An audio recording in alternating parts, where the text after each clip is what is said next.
My family skipped my biggest moment. But when my $100 million hotel chain hit the news, Dad texted, "Family dinner at 7 p.m. Important discussion." I showed up with the one thing they never expected. It was hard to believe the text was real. After all, they hadn't even come to my wedding. No congratulations, no apology, nothing. Just silence. 4 empty chairs in the front row, the ones reserved for them, stared back at me harder than any guest ever could. The seats should have been filled with the people who brought me into this world. The people who were supposed to be my foundation. Instead, they were just empty. I kept checking my phone waiting for a single message, a reason, anything. But no one reached out, not a word, just silence. It felt like a cruel echo of everything I'd grown up with. The emotional distance. The control. The feeling that no matter what I did, I was never enough. Then, a week later, after my hotel chain made headlines for hitting a valuation of $100 million, my phone. The message from Dad appeared on the screen, as if he had been waiting for the right moment to reach out. His words were simple. "Family dinner at 7 p.m. Important discussion." I had to read it twice. My stomach tightened. There it was. The moment they decided I was worth their attention again. But this time I wasn't looking for approval. I wasn't looking for validation or empty gestures. I wasn't desperate to prove myself anymore. I had earned everything on my own. And now, they wanted something from me. I thought about it for a while, my mind racing. Why now? Why after all these years of silence? Was it just about the money? Or was there something more? It didn't take long for me to realize. My family didn't want to celebrate with me. They didn't want to see me succeed. They just wanted to claim a piece of what I had worked so hard to build. So, I made my decision. I would show up. But not as the daughter they expected. Not as the one who came with a desperate need for their approval. I showed up with the one thing they never expected: clarity. As I stood there, staring at my reflection before leaving, I felt a quiet calm settle over me. The years of frustration and unmet expectations, the disappointment in their indifference, had prepared me for this moment. I wasn't walking into their world unarmed. I knew what I was walking into: a family that saw me as a resource, not a person. But now, I was going to show them that the tables had turned. I drove to the country club where they had arranged the dinner, the familiar weight of old memories pressing against my chest. The air felt thick with anticipation. Would this be just another round of demands disguised as family talk? Or would this finally be the moment I stood my ground? I didn't know what to expect. But I was ready for whatever was about to unfold. The dinner was set for 7 o'clock. I arrived a few minutes early, just to gather my thoughts before facing them. The parking lot was bathed in the golden light of a setting sun, the soft glow reflecting off the well-maintained cars, the country club looking exactly as it always had: polished, pristine, and unyielding. As I walked through the entrance, the familiar scent of leather and faint cologne greeted me. It smelled like expectations, like a place where you were meant to be somebody. Inside, the hostess, a young woman with too much enthusiasm, greeted me with a smile that faded the moment she recognized my family's name.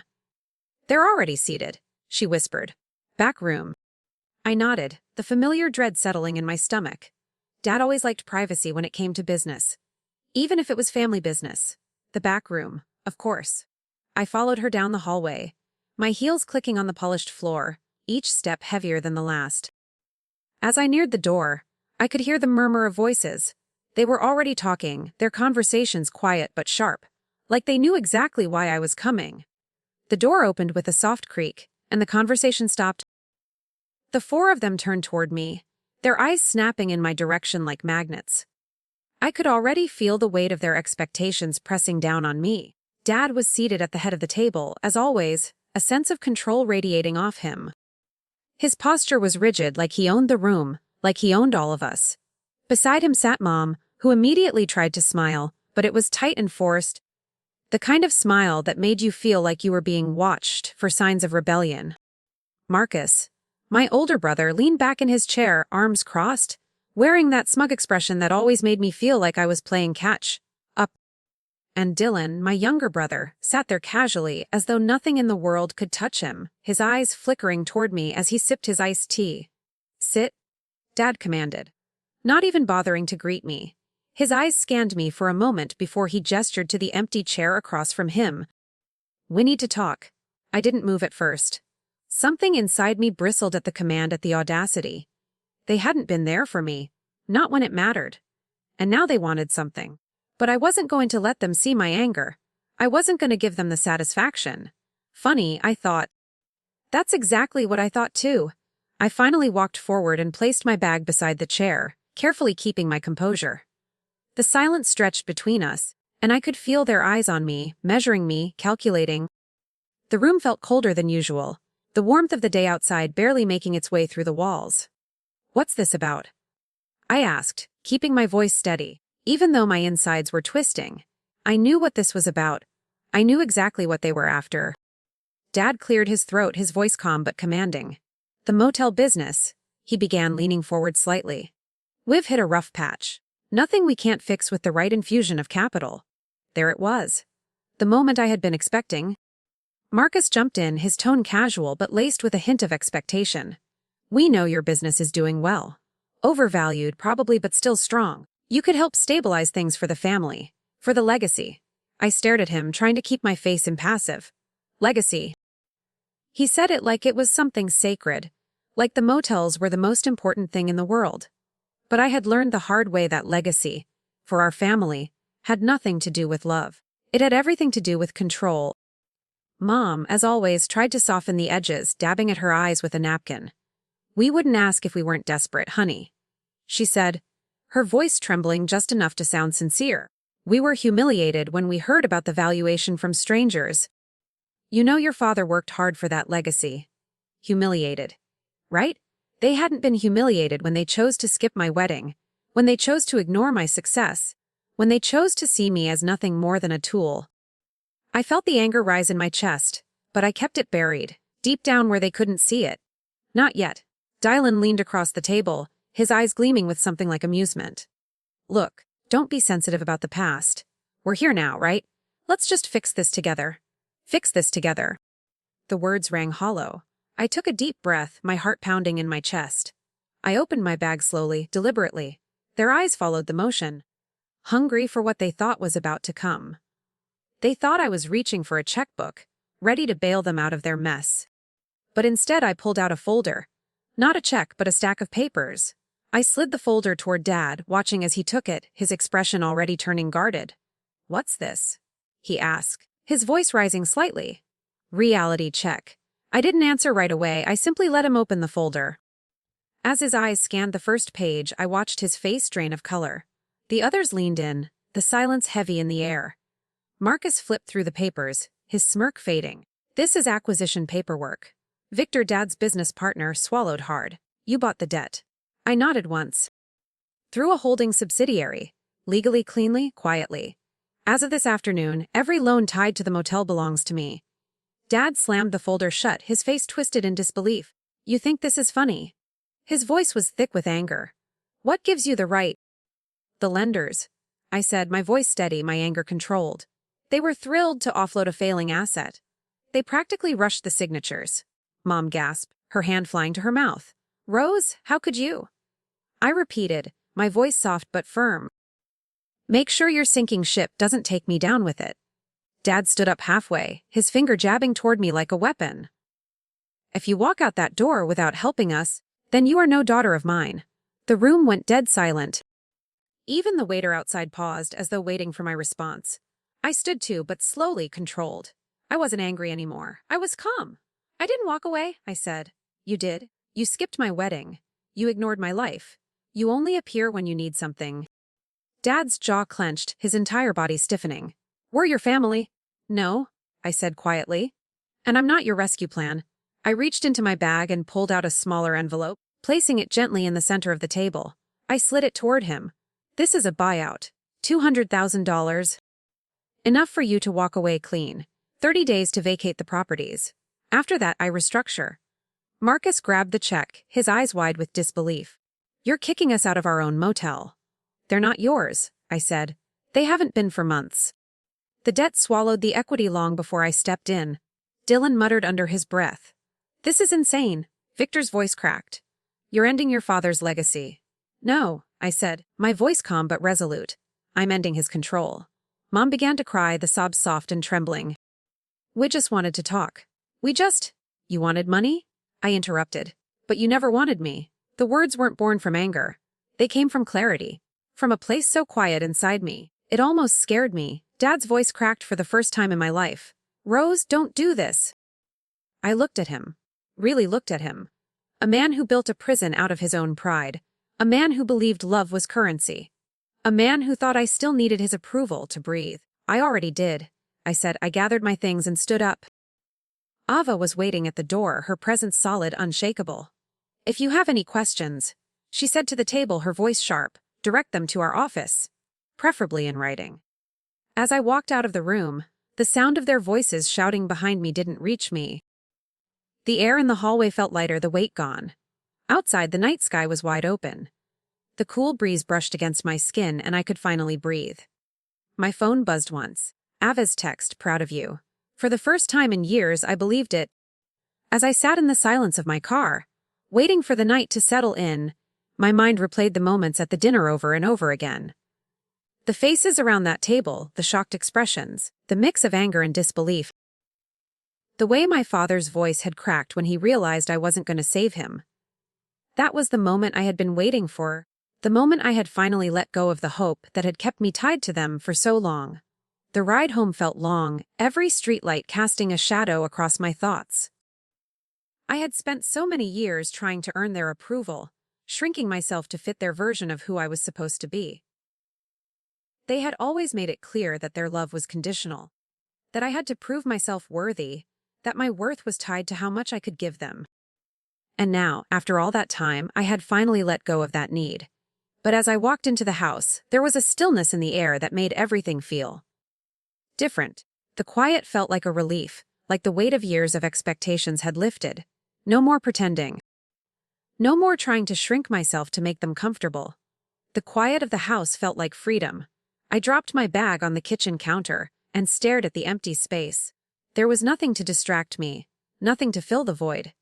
Just me, standing in the aftermath of everything I had been through. And I realized something: I didn't need them anymore. I didn't need their approval, their validation. I had spent so many years chasing after something that was never going to come. I walked over to the small table in the corner, where the stack of papers from the dinner still sat, untouched. The acquisition papers, the moment I had taken control of everything. It was surreal to see them there, a stark reminder of how far I had come. I hadn't just bought out their debts. I had taken their power away. I had stepped into my own power, and now there was no going back. I picked up the folder, the weight of it solid in my hands. It felt like holding something tangible, something that represented everything I had worked for.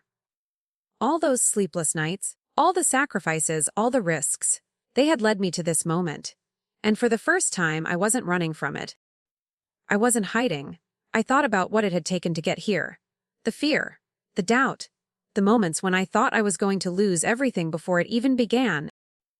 The nights I had spent sleeping in my car, the times I had gone without, all so I could build something that wasn't tied to their expectations. They had never understood what it took to get here. They had always dismissed it, never seeing the work behind the success, only the end result. But now I saw it clearly. I didn't need their approval to feel proud of myself. I didn't need to shrink myself to fit their mold. And as I stood there in that quiet house, I realized that I had been holding onto their version of love for too long. The kind of love that was based on control and manipulation. The kind of love that made me feel small and insignificant. But I wasn't small anymore. I had built something real, something that was mine. And as much as it hurt to let go of the family I had always wanted, I knew deep down that it was the only way forward.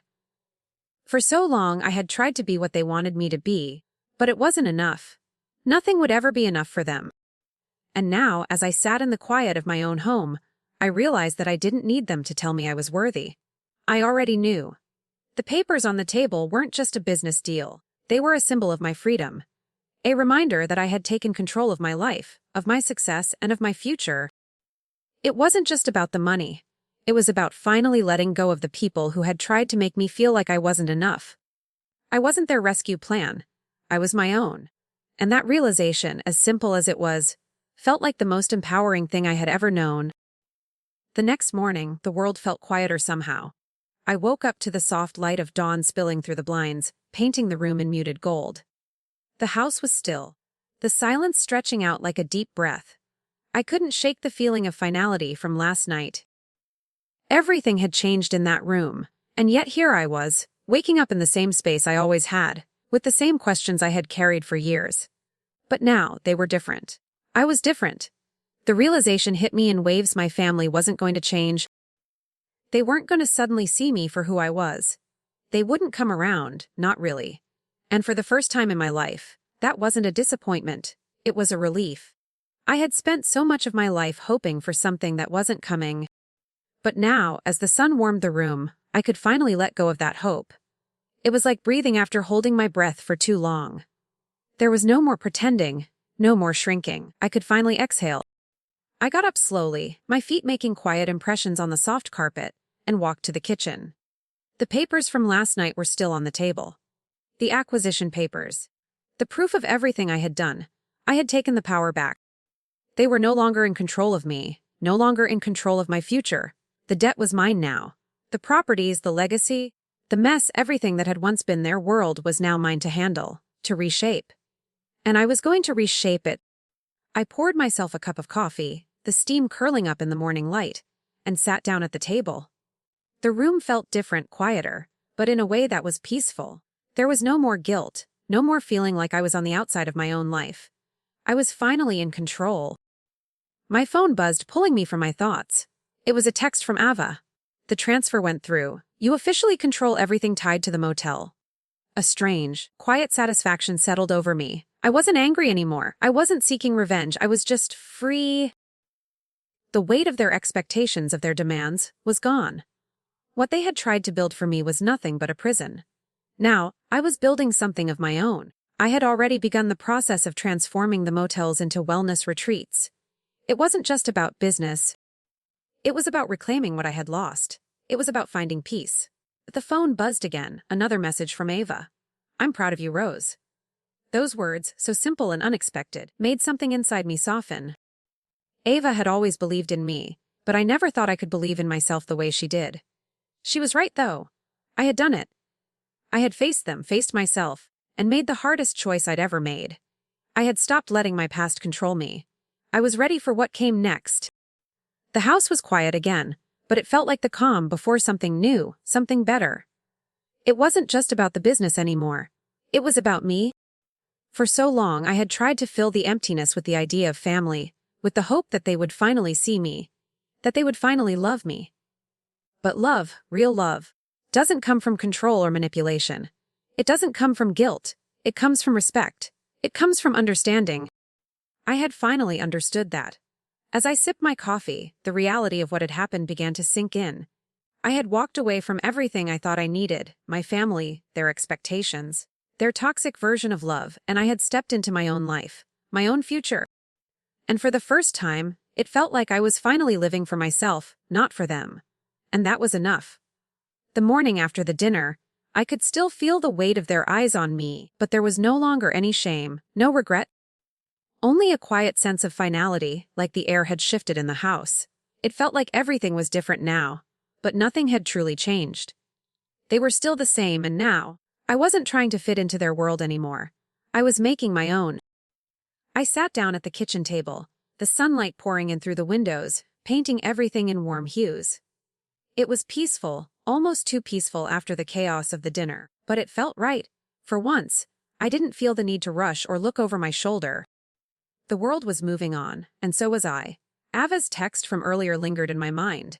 You officially control everything tied to the motel.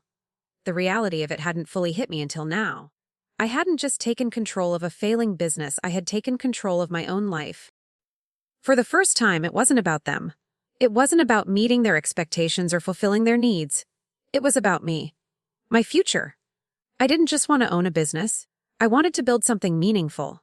Something that was mine, that reflected who I was, not who they wanted me to be.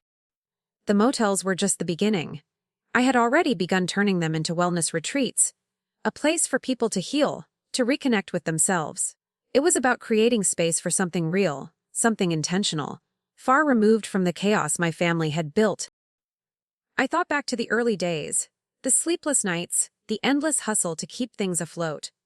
The times I had fought to build something that wasn't dependent on my family, on their legacy, on their approval. They hadn't seen the work behind it. They hadn't understood the sacrifices. But now I didn't need them to. The transformation wasn't just about the business, it was about me too. I had changed. I could feel it deep inside. I wasn't the person who needed their approval anymore. I wasn't the person who had spent years trying to earn their love. That person was gone. I had become someone stronger, someone who could stand on her own 2 feet and say, I don't need you to validate me. I've already done it. But as I stood there, my phone buzzed again. It was from Marcus. We need to talk, it's about the motel. Dad's furious. The message stung more than I expected. I had known they would be angry, but hearing it so directly from Marcus, it cut deeper. But I didn't let it show. Not anymore. I typed a quick reply. I've made my decision. There's nothing left to discuss. I stared at the screen for a moment longer, willing myself to feel something, anything. But there was nothing. No anger, no regret. Just a quiet certainty. It was done. I set the phone down and turned back to the coffee I had left cooling on the counter. The silence in the house felt different now. It wasn't just emptiness. It was space. Space for me to breathe, to rebuild, to grow into the person I was meant to be. It wasn't going to be easy. The road ahead was going to be long. But I wasn't afraid anymore. I was in control. For the first time in my life, I could finally move forward without looking back. The next evening, I found myself in front of the same country club where it all started. The same warm glow from the lights outside, the same manicured hedges, the same feeling of expectation hanging in the air.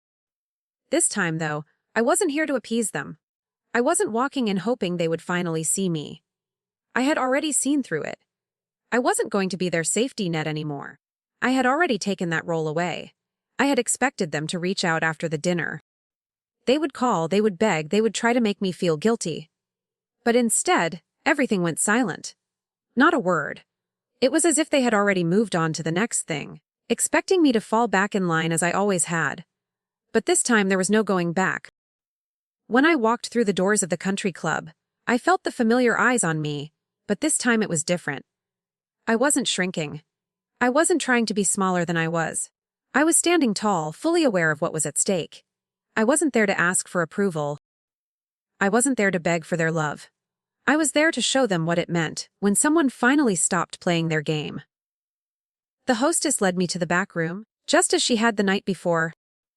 The room was set up just like last time, Dad at the head of the table, his expression already a mix of annoyance and expectation. Mom was sitting beside him, her lips pressed into a thin line, as if waiting for something to go wrong. Marcus leaned back in his chair, arms crossed, looking at me like I was the one who had done something wrong. Dylan was flipping through his phone, barely paying attention. And then there was Victor, the ever-present business partner, who always showed up when money was involved. I stood at the door for a moment, taking in the scene. Nothing had changed. They still saw me as a resource. Still saw me as the one who would fix everything. But I wasn't that person anymore. I wasn't the one who would clean up their mess. I wasn't the one who would make everything right just because they said so. Dad's eyes flicked toward me first, his face hardening when he saw me standing there. Without even a greeting, he gestured to the seat across from him. Sit, he commanded, his voice as cold and authoritative as ever. I didn't move at first. I could feel his impatience seeping through the air, but I wasn't rushing. Not this time. I walked slowly to the chair, my gaze steady, calm, and placed my bag down beside me. No more nerves, no more pretending. Just the truth, clear and unspoken between us. So, I said, breaking the silence that had stretched between us. What is it you want this time? Dad didn't hesitate. We're in a situation, he said, his voice tight with that same familiar edge. The motel business is struggling. We need a cash infusion to keep it afloat. You have the resources. You could help us stabilize things. I could hear the desperation in his voice, but I wasn't moved by it. Not anymore. I already knew what he was going to ask. I had known it the moment I walked into that dinner the night before. Marcus chimed in, his voice just as cold. We know your business is doing well. Overvalued, probably, but still strong. You could help us fix the motel. You could help save the legacy. The word legacy hung in the air between us like smoke. It was always about the legacy with them. Always about what they could control, what they could own. But I had already learned that legacy meant nothing if it was built on the backs of people who were treated like tools, not family. I looked at them all, taking in the faces around the table. Mom, her hands clasped tightly in her lap, her eyes filled with that same guilt-laden expression she always wore. Dylan, who was still half interested, still looking for a way to take advantage of whatever situation he found himself in. Victor, who was already nodding, like he had a stake in this, even though his only investment was in making sure the deal was good for him. And then there was Dad. His face set, his expectations clear. They were all waiting for me to give in, to fall back into the role they had assigned me.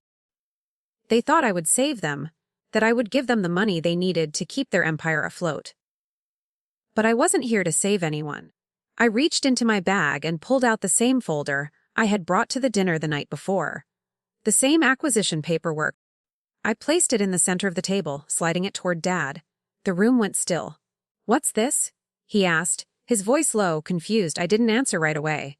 I let him open it. As he scanned the first page, I watched his face change, the color draining from his skin. Marcus leaned forward, his eyes flicking over the pages. Dylan stopped fiddling with his phone and looked up. Victor straightened in his chair, a frown spreading across his face. I leaned back in my chair, watching them all carefully. The moment of realization had arrived. "This is acquisition paperwork," I said quietly. "I bought the debt. Through a holding subsidiary. Legally, cleanly. Every loan tied to the motel belongs to me now." The silence that followed was heavy, thick with disbelief. Dad slammed the folder shut, his face red with anger. "You think this is funny?" His voice rose, the first sign of a crack in his control. "No," I said calmly. "But I think it's the only way to end this." I could see it in their eyes now. Fear. They had always thought they could control me, use me when they needed something, and cast me aside when they didn't. But now, the tables had turned. I had taken control of their empire, of their legacy, and there was nothing they could do to stop it. "You're kicking us out of our own business," Marcus muttered under his breath, the frustration in his voice palpable. "They're not yours," I replied, my voice sharp. "They haven't been for months. The debt swallowed the equity long before I stepped in." Victor stood up, his face twisted with disbelief. "You're ending your father's legacy." "No," I said, my voice steady and unwavering. "I'm ending his control." Mom's breath hitched, and her tears began to flow, but I couldn't find it in me to feel sorry for her. She had played her part in all of this, too. She had been the enforcer, the one who made sure I felt small enough to never question their control. But not anymore. "You just wanted money," I said, cutting through her sobs. "But you never wanted me." The words didn't feel like anger. They felt like truth. The truth that I had buried for so long. Dad rose from his seat, his finger pointing toward me in a final attempt at control. "If you walk out that door without helping us, you are no daughter of mine." For a moment, the room was dead silent. No one moved. I stood up slowly, the weight of his words sinking in. But instead of retreating, instead of pleading, I walked toward the door. "I didn't walk away," I said, my voice firm. "You did. You skipped my wedding. You ignored my life. You only show up when you need something." Dad's jaw clenched as the reality of it all hit him. But there was no more room for apologies. No more room for their manipulation. I grabbed my bag and turned, ready to leave behind everything that had been holding me back. As I walked out of that room, I knew there was no going back. I wasn't walking away. I was finally walking into the life I had always deserved. The days that followed the dinner were strangely quiet. There were no phone calls, no texts, no messages. The silence was almost deafening. It should have felt like a victory, but instead it felt hollow.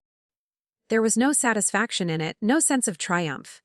Just a strange emptiness that lingered like smoke in the air. I spent the next few days processing everything I had done, everything that had happened. The confrontation with my family had been necessary, but it didn't feel like a win. I had finally stood up to them, but I was left with a heavy sense of what had been lost, not just in the business, but in the family I had always dreamed of. I realized then that no matter how much I had tried to shape it, that family was never going to exist in the way I had hoped. And that hurt. I went back to the motels the next morning, now officially mine. The weight of that ownership settled over me as I walked through the empty halls. The place was far from glamorous, with the faded walls and worn furniture, but there was potential. I could see it now, the potential to transform this place into something new, something that wasn't tied to my past. I had already started making plans to turn the motels into wellness retreats. It was going to take time, a lot of work, but I could see the path ahead. This was going to be my future, and for the first time in a long time, I could actually picture it. The workers were already on site, checking the rooms, making notes about the renovations. I spent most of the day walking through the properties, talking with contractors, designers, anyone who could help bring my vision to life. It was hard to focus on the details at first. My mind kept drifting back to the dinner, to my father's face when he realized I had taken control. But I knew there was no point in looking back. What was done was done. I didn't expect them to reach out. I didn't think I would hear from them again, at least not for a while. But the following day, my phone buzzed with a text from Marcus. "We need to talk," it said. I felt a knot form in my stomach as I read the message. I didn't want to deal with them anymore, didn't want to go back into that toxic space. But I also knew it wasn't over. They were going to try to find a way back into my life, into my business. They wouldn't give up that easily.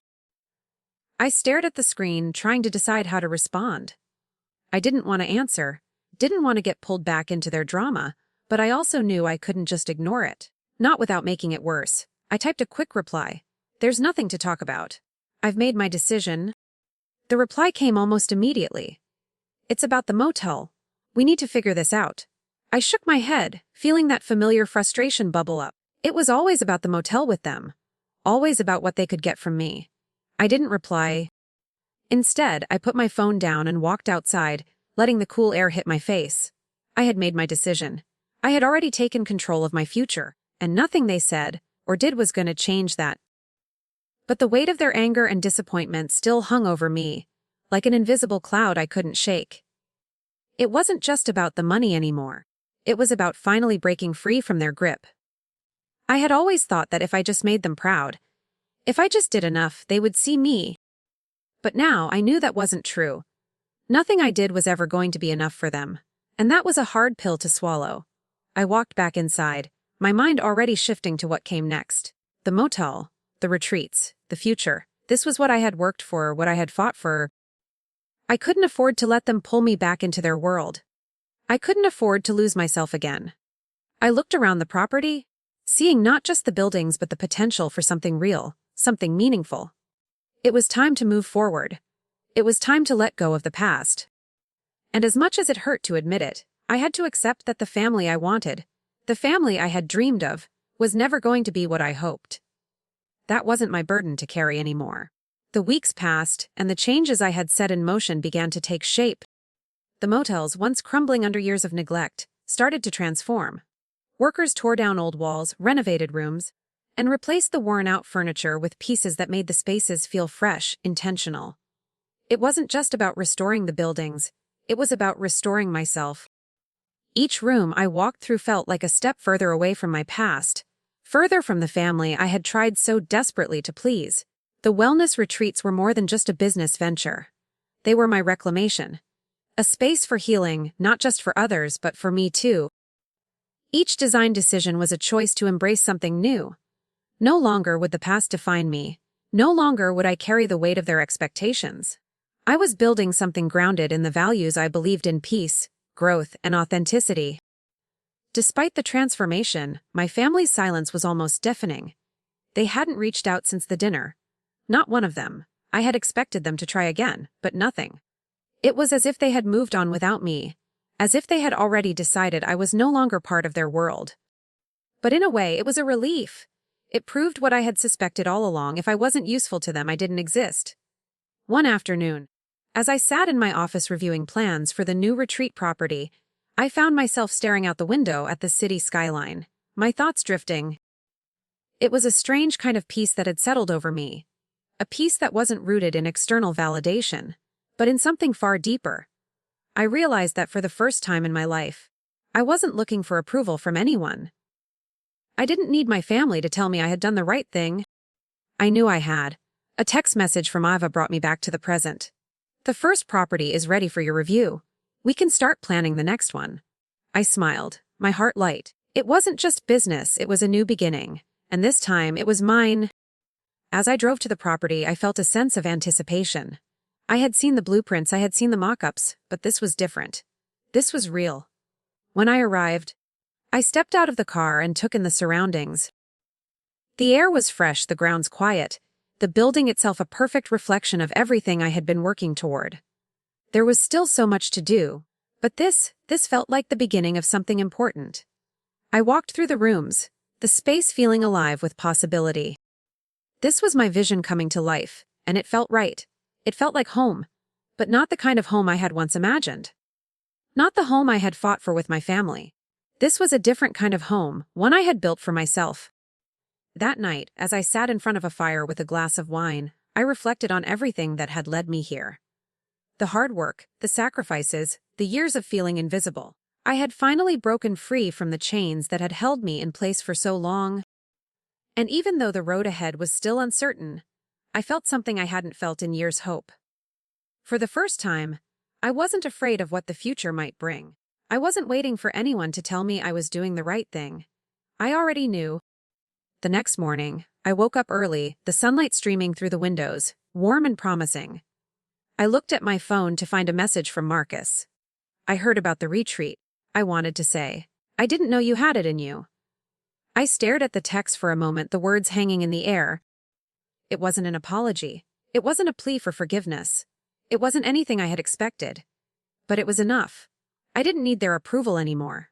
I didn't need them to understand. I had built something of my own, and that was enough. As I sipped my coffee, the world outside felt wide open, full of endless possibilities. I wasn't just surviving anymore. I was living. And that was all that mattered.